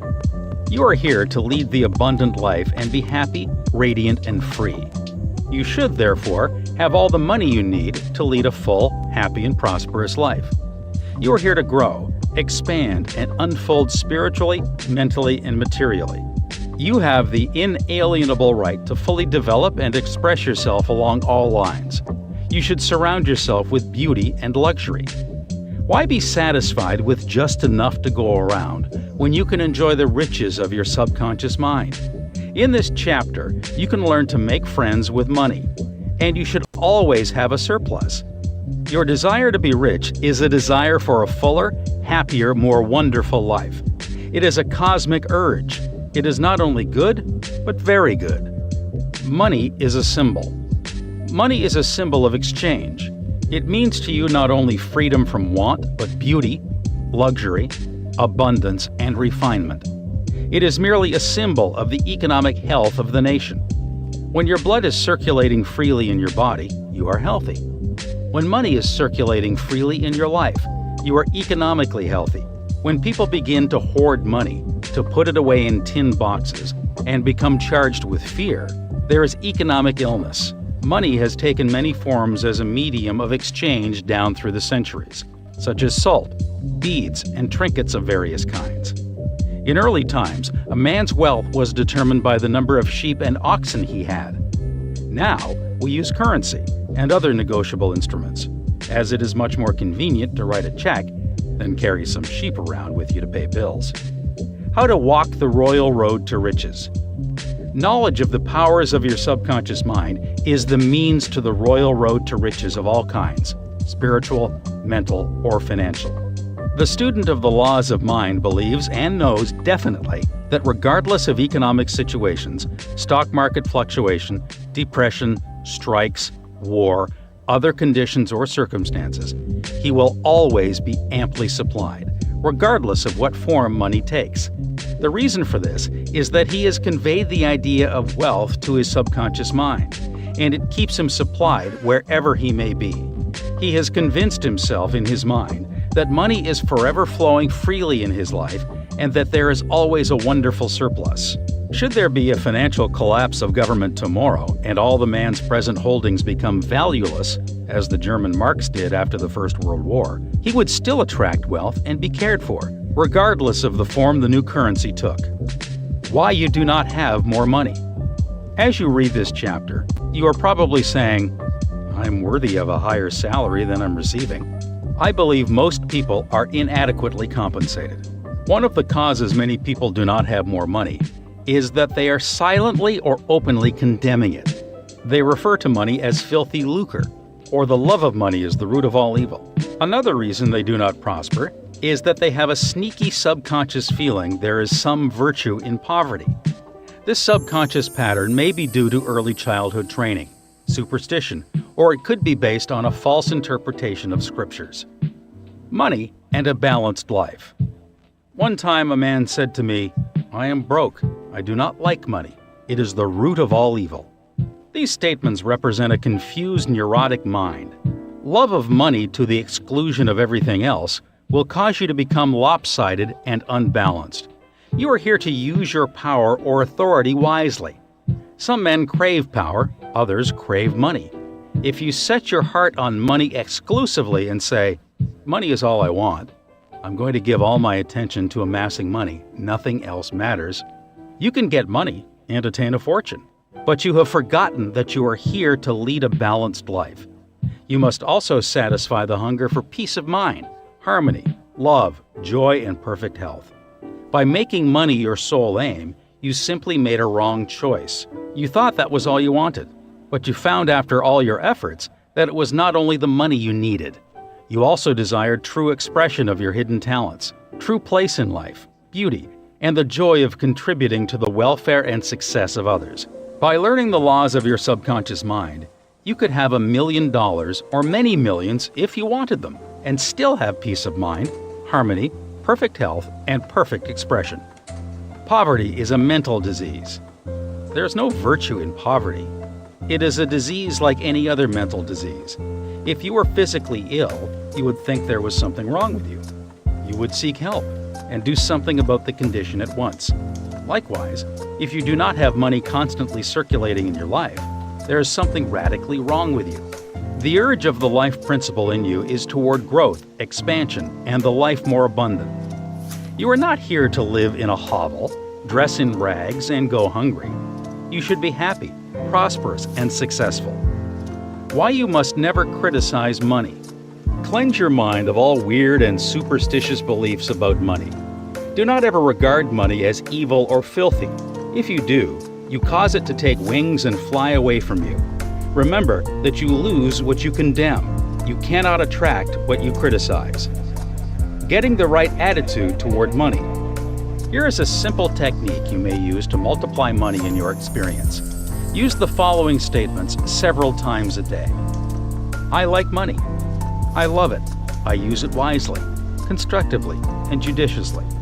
Money is constantly circulating in my life. I release it with joy, and it returns to me multiplied in a wonderful way. It is good and very good. Money flows to me in avalanches of abundance. I use it for good only, and I am grateful for my good and for the riches of my mind. How the scientific thinker looks at money. Suppose, for example, you found gold, silver, lead, copper, or iron in the ground. Would you pronounce these things evil? All evil comes from man's darkened understanding, from his ignorance, from his false interpretation of life, and from his misuse of his subconscious mind. Uranium, lead, or some other metal could have been used as a medium of exchange. We use paper bills, checks, nickel, and silver. Surely these are not evil. Physicists and chemists know today that the only difference between one metal and another is the number and rate of motion of electrons revolving around a central nucleus. They can now change one metal into another through a bombardment of the atoms in the powerful cyclotron. Gold, under certain conditions, becomes mercury. I believe that our modern scientists in the near future will be able to make gold, silver, and other metals synthetically in the chemical laboratory. The cost may be prohibitive now, but it can be done. I cannot imagine any intelligent person seeing anything evil in electrons, neutrons, protons, and isotopes. The piece of paper in your pocket is composed of atoms and molecules, with their electrons and protons arranged differently. Their number and rate of motion are different. That is the only way the paper differs from the silver in your pocket. How to attract the money you need. Many years ago, I met a young boy in Australia who wanted to become a physician and surgeon, but he had no money.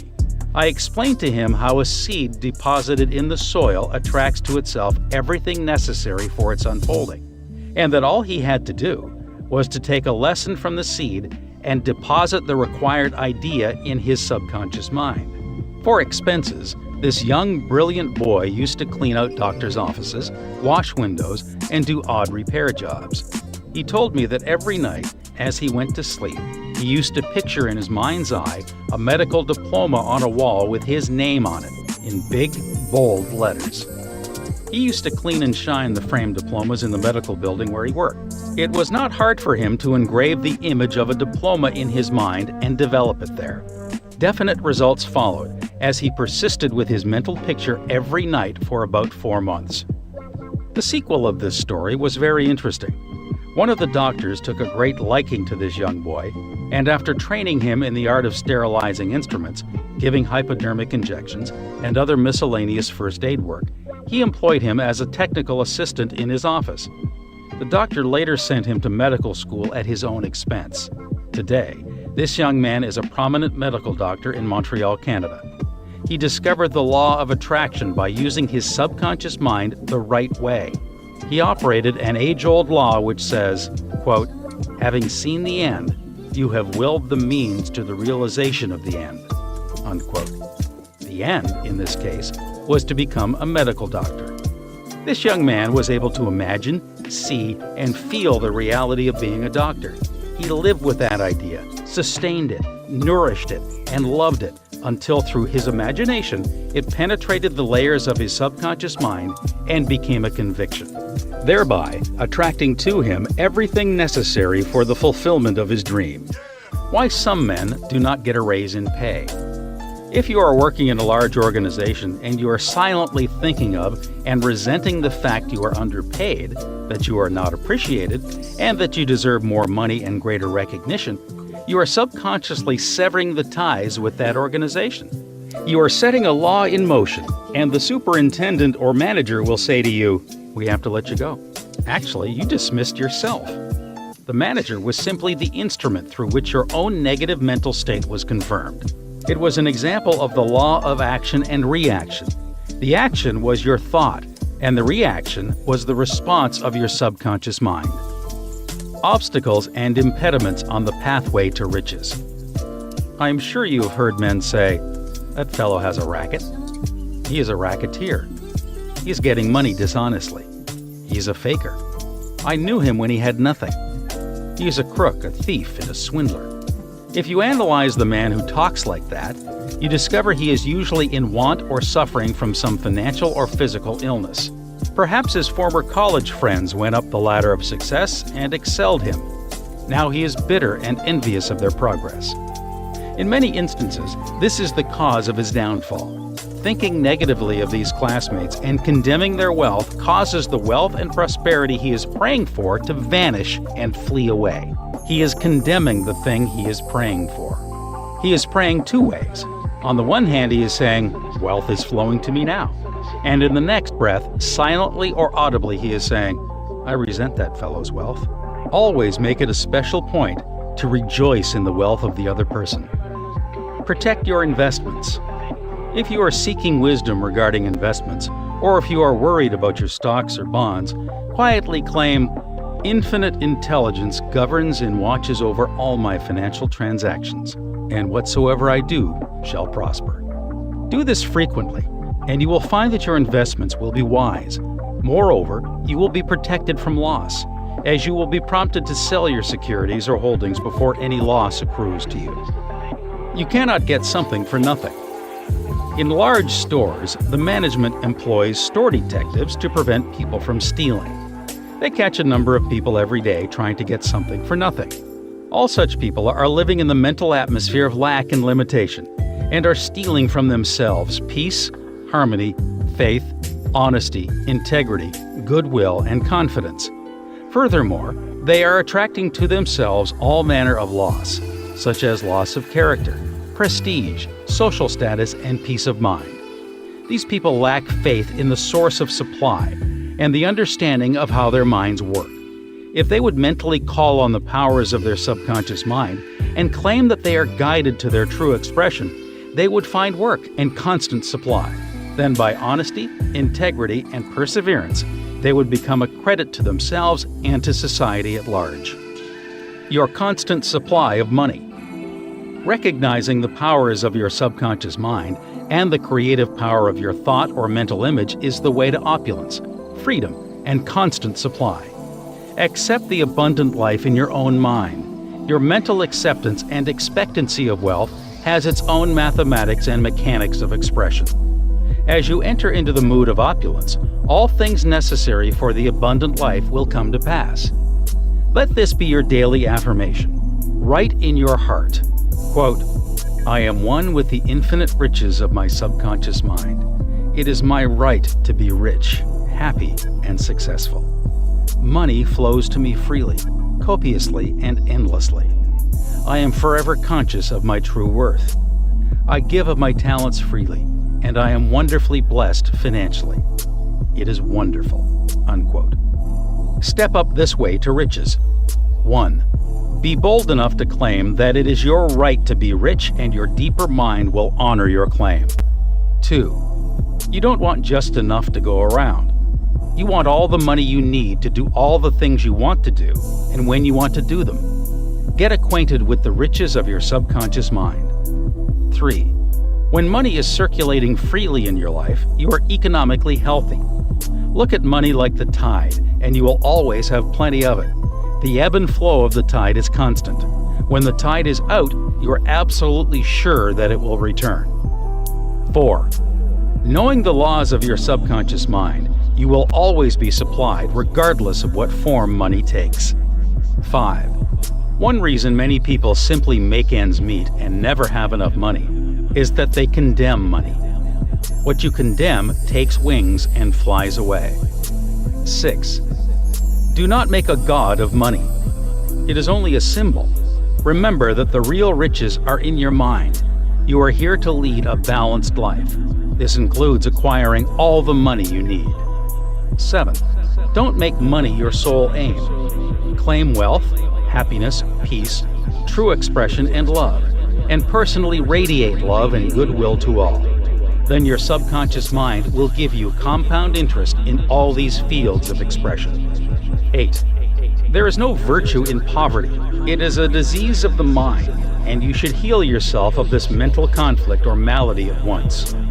9. You are not here to live in a hovel, to dress in rags, or to go hungry. You are here to lead the life more abundant. 10. Never use the terms filthy lucre or I despise money. You lose what you criticize. There's nothing good or bad. but thinking of it in either light makes it so. 11. Repeat frequently. I like money. I use it wisely, constructively, and judiciously. I release it with joy, and it returns 1,000-fold. 12. Money is not evil any more so than copper, lead, tin, or iron, which you may find in the ground. All evil is due to ignorance and misuse of the mind's powers. 13. To picture the end result in your mind causes your subconscious to respond and fulfill your mental picture. 14. Stop trying to get something for nothing. There is no such thing as a free lunch. You must give to receive. You must give mental attention to your goals, ideals, and enterprises, and your deeper mind will back you up. The key to wealth is application of the laws of the subconscious mind by impregnating it with the idea of wealth.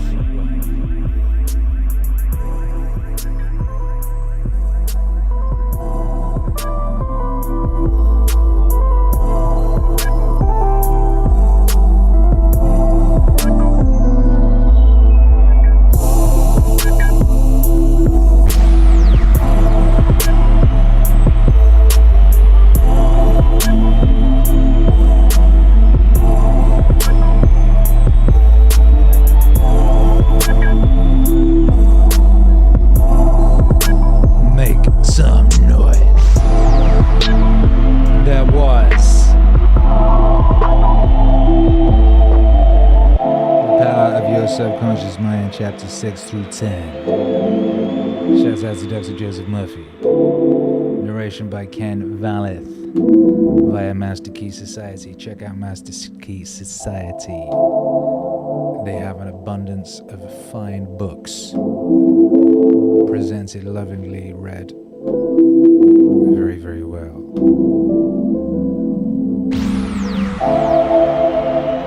How you doing, Adam?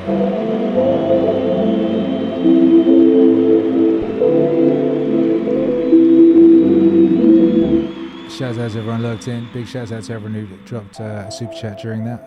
VBDC, aka that Venice Beach Dub Club, says bless us with the uplifting vibes. And lo, we did. Shaky Pavel says thank you. Thank you, Shaky. Sergeant Chaz says health is the truth of your body. Ain't not the truth. And shouts out to Amcast. Shouts out to all of y'all. How you feeling? I'm very impressed with the thoroughness of this. This is very thorough. I like thorough. I'm gonna have to get me a paper copy of this. I think I do.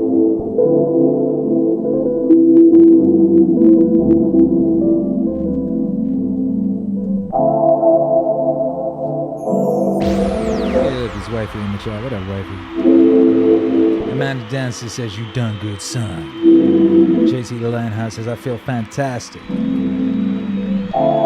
Bad Wolf says, that Lux Dream shirt is choice. I actually got one OTW. Couldn't help myself. You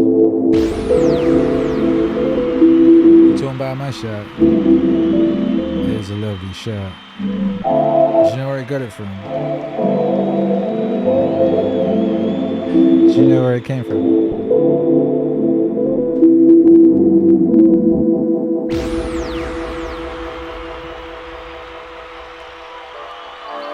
Of course it came from MEANINGWAVE.com, which just so happens to be the sponsor of this broadcast. That's right, MEANINGWAVE.com.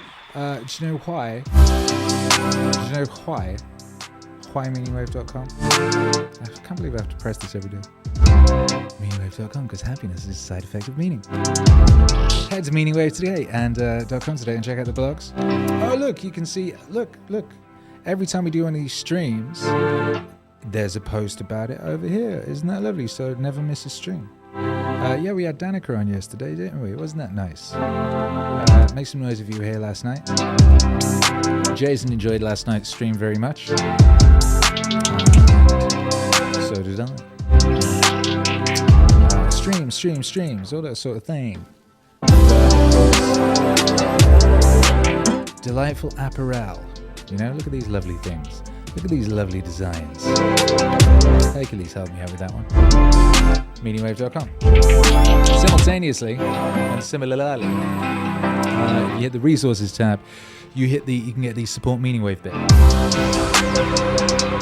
And people write to me every day. I had a bunch of them in my Instagram DMs today. People saying something along the lines of, your work has brought so much into my life, and I know that the Spotify less than a penny or whatever they pay you is ridiculous. How can I support MEANINGWAVE? Well, you can go here and press the support MEANINGWAVE tab, and there's a bunch of ways there. There's a PayPal and a Patreon and a Bitcoin underneath, and a Venmo and a Cash App. And all of those work. So those are ways you can support MEANINGWAVE. You could also maybe buy a digital bundle, and that would be useful. That would be very useful. We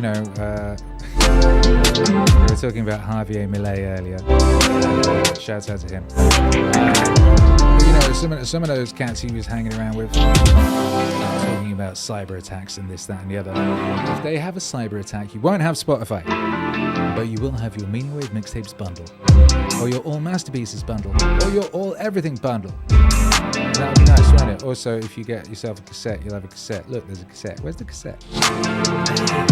Look, it's a cassette. Absolutely delightful. Head on over to MEANINGWAVE.com, the sponsor of this broadcast. And I'm very proud to be sponsored by MEANINGWAVE.com. I wouldn't take a sponsorship from something I didn't believe in, And I've got to say, I do believe in MEANINGWAVE. Do you, reader listener, believe in MEANINGWAVE? Shecky says, Dunewave album is a banger. Yes, it is. JC the Lionheart says, the whole album is nuke, nuke, nuke. Nuke, nuke, nuke, nuke, nuke. Shecky says, was fun getting to know Danica. JC says, I has an awakening after last night's stream. You has an awakening. That's nice. Amanda says, I missed most of it. Well, luckily for you, you can watch it on the replay due to the magic of replay watching. You could also re-listen to it back on your podcasting platform of choice. Did you know that? You can. Selena says, I'm reading along. That's smart of you. Jason was reading along as well. Jason, where were you reading it? Was it on Project Gutenberg or something like that? Some people take in information better from reading than listening, and some people take it in better listening than reading, and some people do both, and they benefit. They're mutually harmonious. However you like to imbue, we're here for you here at MEANINGWAVE. Well, if you like listening to stuff, I mean, we're not that much use otherwise. You always look at the prettiness. There's always prettiness. It's always very pretty around here. Look, ain't that pretty? I just press a button and pretty. Look, it's just instantly delightful. Amazing. How do we do it? Full Killer says MEANINGWAVE requires no belief. It is the truth of the universe, and I couldn't really disagree with that kind of a statement. Who am I to disagree? Amanda says, learn something new every day. I'll catch the replay. See how that rhymed. Delightful. Well, that was very lovely, and lots to ponder on there. I'd say, it's like, if you're going to do anything practically based on that, it seems that you should just say well to yourself when you go to sleep. That seems to be the simplest thing. There's all sorts of things you could be doing, all sorts of affirmations and mantras and this, that, and the other. But if just going wealth, I think we can all do that. I gotta say, I used to have the thing where you thought money was evil because, my parents were both socialists, God bless them. And, so I was raised on that, listening to Billy Bragg and all that sort of thing. But I can happily say that is completely gone now. I don't have any of that remaining, as far as I'm consciously aware. Maybe we could get some boffin to dig around. Maybe there's something. I don't think so, though. I don't have any of that left, which is nice. That took a lot of work getting rid of that. Digging out that nonsense. Burning that dead wood. It's a weird thing to have, it's like deliberately strapping a backpack full of bricks to yourself and then like going swimming. It's a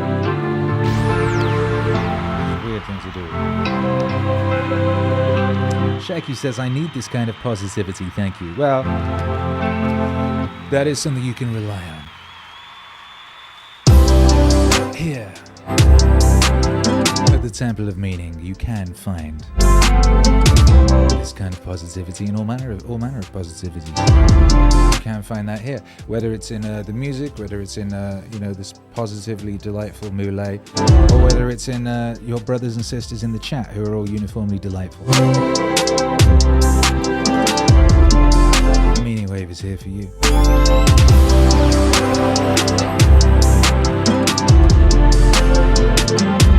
And if you get sad when the stream stops, you can always go hang out in the Discord together. There's a nice Discord you can go hang out in. While everybody feverishly awaits the return of Sourcewave Radio 24/7. Ooey. We'll be back tomorrow. What have we got tomorrow? Brother, sister? Do you know what we have tomorrow? Let's have a look at our schedule. Oh, look, we have The Power of Your Subconscious Mind Part 4. The final chapters. We're going to do that tomorrow. And then we'll have the whole book done. And then we can, then we have it done. A beautiful thing. It's done. We can listen to it over and over and over. And all use our subconscious for whatever we want. Utilize that bad boy correctly. And then, of course, on Friday, it's our party. And we didn't have one last week because I was poorly. So this will be a super, super, super, super party. And that's exciting, isn't it? Super, super, super, super party. And then I'll announce all the rest of the next week of streams. I can tell you, I'm going to have Anomaly in the building next week. Anomaly's going to come hang out. Those of you that know Anomaly will find this exciting because he's great. Those of you that don't know Anomaly, you're going to get to know Anomaly. It's a nice thing to say, Anomaly. It sounds good coming out of the face. Anomaly, anomaly, anomaly. Anomaly, anomaly, anomaly. That's one of those words that it'd be good to say a lot of times if you were teaching yourself to be able to rap and what have you. One thing, when I was teaching people to rap back in the day, I would get people to say agada bigada bagada bosh over and over and over. It gets your face correctly aligned in order to be able to deliver correctly at the right sort of speed and cadence. So if you just say agada bigada bagada bosh, you should maybe try that. Maybe you want to try that now. Agada bigada agada bosh. Agada bigada agada bosh. Agada bigada agada bosh. Agada bigada agada bigada agada bosh. Agada bigada agada bosh. Say that a lot. It's great. It's fun. JC the Lionheart says Scott's nemesis. I don't really know anything about that. I don't think I'm on Twitter enough to know. Is it really, or is that a joke? I'm not sure. I guess we'll have to ask about it. There's lots to talk to Anomaly about. I mean, he does get in beefs with people because he says things as he sees them by Jove, and why not? Why not? But I don't think that's Scott's nemesis. I think his nemesis would be I don't know.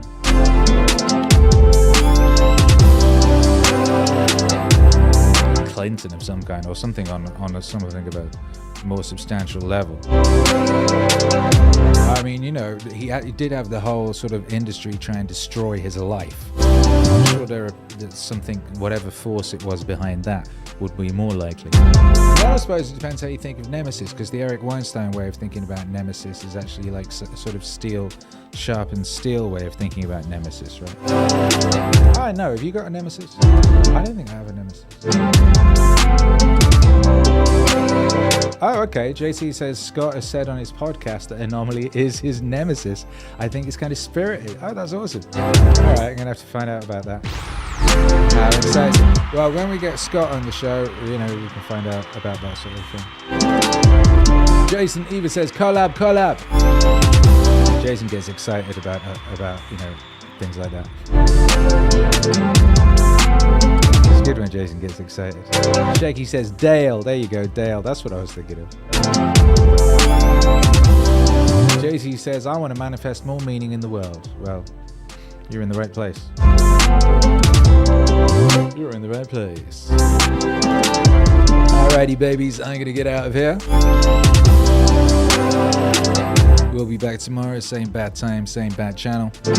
Same Don Chime, same Don channel. Same meeting time, same meeting channel. As always, boot that like in the nuts, leave a comment on your way out.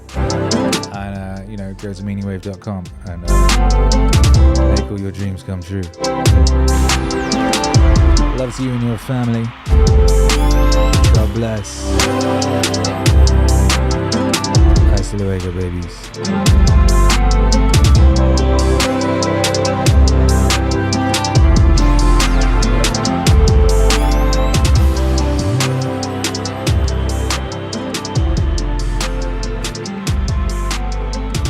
Keith Olbermann. Oh, I forgot about that wretched creature.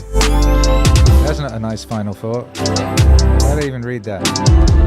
Blast you, fool, Gillen. Wealth, wealth, wealth, wealth, wealth, wealth, wealth, wealth, wealth.